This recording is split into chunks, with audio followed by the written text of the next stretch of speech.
캐시 가문의 일부가 아닌가 하는 생각이 듭니다. 이 빨치산 가문의 이 자제들은 외교관으로 많이 보내지나요? 북한에서는 빨치산 출신 자녀들은 원래 외교관이나 외국으로 잘 안 내보내요. 외국에서 5년 이상 생활한 사람은 승진하기도 어렵고 전 기간 감시 대상입니다, 이게. 근데 지금 아마 어려운 시기에 불법 편법이 막 이제 국가기관이 다 무너지고 하는 그 기간에 아마 태영사의 자녀들은 외국에 나와서도 저렇게 25이 되고 우리들도 어떻게 아버지가 있는 공간에 같이 근무했던 것 같아요. 근데 제가 궁금한 게 태공사가 이번에 오면서 그 500만 불이죠. 64억을 가지고 왔다고 하는데 이게 어떤 분은 가져왔다, 어떤 분은 또 안 가져왔다. 그러는데 사실 이런 64억이란 거액이 어디서 생겼고 어디서 가져온 건지 궁금하거든요. 예, 그러니까 이제 북한에서, 그러니까 이제 그 89년도에 동유럽이 이제 붕괴가 되지 않습니까? 그러니까 이제 그때 북한은 동유럽과의 경제 관계를 많이 했는데 그게 붕괴돼 버리니까 이제 그 정책을 바꿉니다. 바꾸면서 서유럽의 고점 국가를 만들어내는데 4개의 국가가 있습니다. 하나는 독일, 이탈리아, 스위스, 영국. 그러니까 독일 같은 경우에는 이제 벤틴용차를 대량으로 수입하는 역할도 했고, 이탈리아 같은 경우에는 이제 김씨 일가의 사치품들, 그러니까 뭐 가방, 벨트, 뭐 신발 이런 걸 다 이제 또 했고요. 스위스 같은 데는 이제 뭐 옷시계라든지 뭐 에메랄드 치즈, 뭐 스위스 와인 같은 것들 수입을 했습니다. 그리고 이제 영국 같은 경우에는 그 영국의 금융 자본을 활용하겠다고 김정은이가 마음먹었어요, 김정일이가. 그래서 소위 붉은 자본가라는 걸 키워가지고 영국의 런던의 금융시장에 투입을 시켜가지고 뭐 환율, 채권, 주식 이거 다 했어요.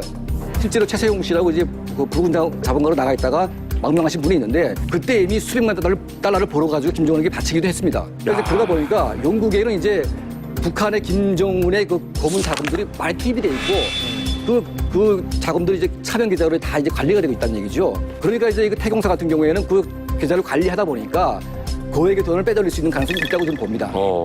저 북한에 지금 오신 저 태공사처럼 북한의 주요 인사가 한국에 망명을 하게 되면은 북한에 정보를 제공하지 않습니까? 그러면 한국에서 대가를 나라에서 돈을 준다는데 이번에 그 태공사님도 돈을 받게 되는 겁니까, 그러면? 그렇죠. 그러니까 정확한 원칙은 이제 태공사나 이제 나 같은 사람들이 자유대안으로 올 때게 이제 뭐 비행기나 뭐 무기 같은 거 가지고 오면은 그 가격을 해주고. 그렇죠, 그 가격. 제일 중요한 건 이제 정보거든요. 정보가 A급, B급, C급이 이렇게 나눠져 있어가지고 아 이거 진짜 A급 비밀이다 이것이. 그럼 그 시대 그 금액으로 계산해서 이제 주는데 우리 대한민국 정부가 결국은 사는 격이죠. 그렇죠. 정보를 돈 주고 사는 거예요. 그래서 우리나라에 오신 분 중에 가장 돈을 많이 받은 사람이 그 이웅평 대령. 비행기 값을 받았다고. 비행기 값이. 그렇죠. 이응평 대령은 이제 비행기를 미국 19기를 가져왔는데 그걸 우리 대한민국에서 이제 샀고 그다음에 그 A급 비밀이 많으니까 한 10억 정도를 받았는데 15억 받았습니다. 10억 받았는데 그러니까 그 비행기가 지금 전쟁 기념관에 지금 전시돼 있습니다. 나 본 것 같아. 전쟁 기념관 밖에 있는 거. 밖에 있는 거기입니다. 태영호 공사는 어느 정도 볼까요? 태영사 글쎄 김정철이하고 저렇게 행동을 했으니까 아마 우리 대한민국 정부에서 한 5억 정도는 줘야 그걸 다 사지 않을까 생각합니다. 얼마 정도 예상하세요, 강철 선생님? 그러니까 이제 뭐 태영호 공사가 이제 해외 나가 있었기 때문에 북한 권력 내부의 핵심 정보는 잘 모를 수 있습니다. 그런데 이제 소위 그 김씨 일가의 어떤 그 개인 비자금들, 이 비자금이 스위스나 영국에 상당히 그 이제 있기 때문에 그런 비자금들을 이제 알아내는 정보들은 상당히 중요하다고 봐야죠. 은행에 관련된 거. 그러니까 그런 것들을 포함하면 아마 한 2억, 3억 정도는 받지 않을까. 또 중요한 정보가 또 있어요. 그러니까 옛날에 그 황재현 선생이 왔을 때 그 노동당 정치국 후보위원으로 됐다는 이제 송두율 씨 그 증언을 한 적이 있었거든요. 근데 그 인적 정보가 중요하죠. 간첩이 어디 있냐. 그러니까 거의 해외에 파견된 간첩들이 꽤 있는데 이런 것들을 아마 알고 있으면 상당한 정보 가치가 되니까. 그거는 이제 한 건에 5억이니까 뭐. 간첩 하나에 5억이니까 정말 웬만한 간첩 하나 잡게 되면 뭐 엄청난 거죠. 우리가 간첩을 신고해서 잡아도 5억을 주나요? 그렇죠. 간첩을 잡으러 다녀야겠네요. 아니, 제가 궁금한 게 이제 그 태영호 외교관이 이제 분명히 이제 감시를 했을 텐데 어떻게 가족이랑 그렇게 한국까지 탈북 이제 했던 걸 이제 알고 싶거든요. 그 러시아나 중국 같은 나라는 이제 북한하고 정보 교류가 잘 돼 있기 때문에 북한의 보위와 뭐 중국의 안전부 같은 게 공유가 다 됩니다. 그래서 누가 탈북을 하게 되면 바로 잡을 수가 있습니다. 그런데 영국은 이제 민주국가이기 때문에 그렇죠. 훨씬 더 이제 쉬운 측면이 있죠. 그래서 아마 태공사 같은 경우에는 바로 한국 정부에 연락한 건 아니고 이제 그 영국 정보기관, 그러니까 MI6인가요? 거기에 먼저 연락을 해가지고 네. 자기 신변 안전을 먼저 한 거죠. 그러니까 이제 미국이 달라붙어가지고 다시 또 이제 어디 갈 거냐 이제 논의를 했는데 태공사가 이제 한국으로 가겠다고 하니까 이제 독일로 이제 옮겨줘가지고 독일에서 이제 비행기 타고 한국으로 왔습니다. 그러니까 영국 정보기관의 도움 받아서 바로 한국에 이제 합류를 한 거죠. 북한에서는 굉장히 불만이 많던데요. 그러니까 왜냐면 믿는 도끼에 발등을 찍힌 거니까. 그렇죠. 그러니까 이제 뭐 태영호 대사를 막 인간 쓰레기를 막 매도를 하면서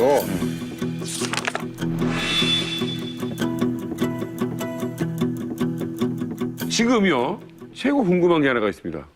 자, 이제 영국 대사관은 누가 가서 일할 거예요? 아마도 도망치지 말아야 될 사람이 외교권에 나가야 되는데 지금까지 그렇게 나갔죠. 그러니까 북한에서 온갖 호화사칠 하던 특권 계층들이 나가 있었는데요. 아마 이번 같은 경우도 그렇죠. 또 도망치지 말아야 될 사람을 골라야 되겠죠.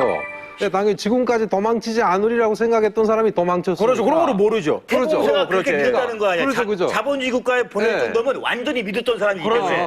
그러니까 결국은 아마 김 부사 자기 친인척밖에 믿을 게 없잖아요. 아마 사돈의 팔순의 개벽닭인지 뭐지 그런 사람들 보낼 확률이 높고요. 그렇겠지. 보면은 왜냐면 그 사람들까지 도망쳤던 그야말로 대박이죠. 지금 태용호 공사뿐만이 아니라 북한에 있던 김정은 서기관까지 지금 탈북을 했잖아요. 그렇죠. 예.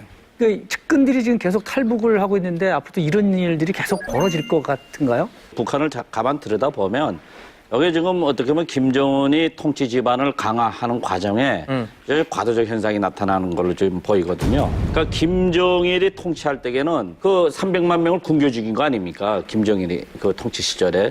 그러니까 그 밑에서 북한의 많은 그 당 간부들과 이제 행정 간부들이 사실 지도 굶어 죽지 않으려고 얼렁뚱땅 비행이 많았던 거예요, 이게. 그러던 것이 김정은이가 집권하면서 이것이 지금 다시 국가경을 바로 세운다고 지금 통치 지반을 또 잡아가고 있거든요. 쉽게 말하면 뭐 피바람이 뭐 불청도죠, 지금. 그러니까 그런 와전 중에 이제 태영호 공사 같은 사람들도 아, 나에게도 위험이 오는구나. 이런 것이 이제 포착되는 거죠. 야, 이제 진짜 센 사람 한 명 또 올 것 같은 느낌이 이제는. 그럼 김정은? 그럼 김정은?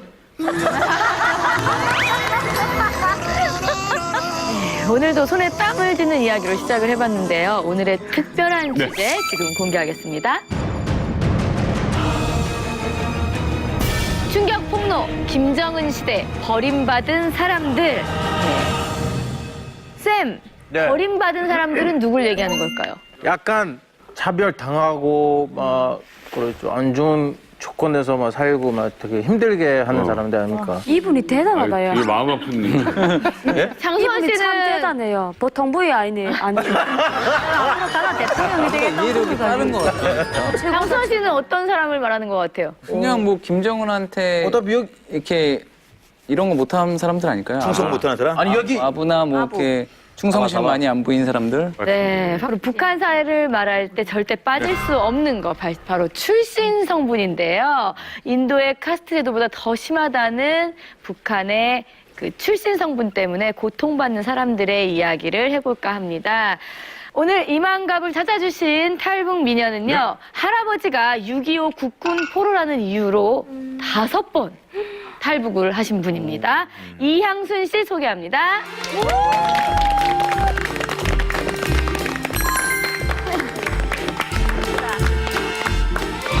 안녕하세요.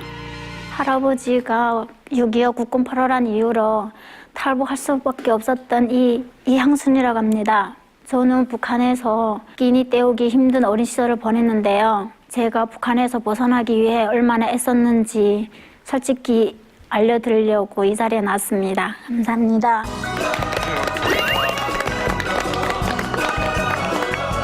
할아버지가 어떤 분이셨어요? 제가 아빠한테서 듣기로는 할아버지가 이렇게 6.25 때 북한에 6.25 전쟁 나갔다가 네, 다시 이렇게 한국에 고향으로 돌아오려고 했는데 간첩으로 돼가지고 그래서 고향에 돌아오지 못하고 북한에 남게 됐다고 하더라고요. 그래서 북한에서 국군 포로 가족이라고 하면은 어린 사람들은 모르지만 이렇게 부모들이 얘기하고 보면은 저 사람들이 뭐 남조선 피줄이라고 얘기를 해요. 네. 그러면 국군 포로 가족이라면 엄청나게 차별을 많이 하거든요.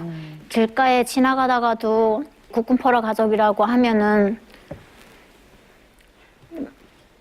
많이 막 뒷소리하고 손가락질하고 네, 막 얼굴 뻔뻔하게 쳐들고 다닌다고 네 그런 얘기를 많이 해요. 그 북에서는 그러니까 손자 아니에요, 손녀. 네, 딸도 아니고. 손녀인데도 그런 대우를 받아요? 네 아빠도 대학 가기로 했는데 대학도 못 가고 일도 이제 마음 놓고 마음대로 할 수가 없거든요. 옆에 사람들 하도 이렇게 손가락질을 많이 하고 많이 이렇게 하니까 얼굴도 제대로 막 이렇게 쳐들고 못하나요? 배급도 똑같이 안 줘요? 아니요. 다 달라요. 1년에 한 번씩 이렇게 식량을 주거든요. 근데 거기서 강냉이 제일 나쁜 걸로 이렇게 해서 분배를 해줬어요. 못된 놈들. 네, 근데 그거 뭐 1년에 한 번씩 주는 것도 그거 이제 먹고 살기 힘들어요. 그래가지고 새틀이랑 민들레, 감자에서 감자 퍼시라고 해서 이제 그거 먹는 것만 해도 굶지 않고 먹으니까 그나마 뭐 잘 사는 집이라고 하거든요. 잘 먹는다는 거. 아니, 알아요? 뭐 배급 받으러 가거나 그러면 알아요? 북훈포로 쪽에. 가족이라는 걸? 네, 그게 이제 그 동네가 작으니까 네, 빤하게 다 알거든요. 5번 탈북을 시도했다면 4번 북송을 된 거잖아요. 네. 처음 실패해서 북송된 게 몇 살 때예요? 12살이에요. 12살이에요. 그때 좀 먹고 살기 힘들고 끼니 때우기도 힘들어가지고 엄마랑 같이 무산에 이렇게 장사하러 갔어요. 장사하러 갔다가 이제 밤에 이제 역전에서 잤는데 이제 아침에 눈 뜨보니까 이렇게 돈지갑에 이렇게 먹이라 거는 거예요. 네, 그거 아침에 눈 뜨고는 그거 이제 다 도둑 맞힌 거예요. 그래서 뭐 너무 속상해가지고 어디 갈 데도 없고 해서 앉아서 엄마랑 둘이서 울고 있는데 그 어떤 아줌마가 와서 뭐 도와준다고 하더라고요. 그래서 중국 가면은 하루만 돈 벌면은 진짜 많이 벌 수 있다고 해서 그래서 저희들은 그냥 그 말 믿고 같이 따라갔거든요. 근데 아침이 되니까 여자 3명은 한 명씩 데려갔거든요.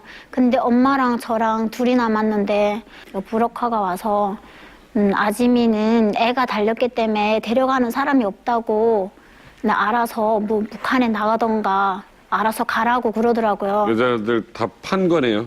네. 너무 다행입니다. 네, 근데 저희들은 일단 중국에 왔으니까 북한에 나가면은 죽는 목숨이거든요. 그래서 거기서 나와서 하룻밤 동안 계속 이제 길을 걷다가 버스 탔는데 그 안내원이가 조선족이었어요. 근데 엄마랑 저 둘이 그 한국말 이제 조선말을 하는 걸 알아듣고 이제 그 경찰에다가 신고를 해서 한 달 만에 엄마랑 같이 붙잡혀서 이제 고초를 많이 당했겠어요?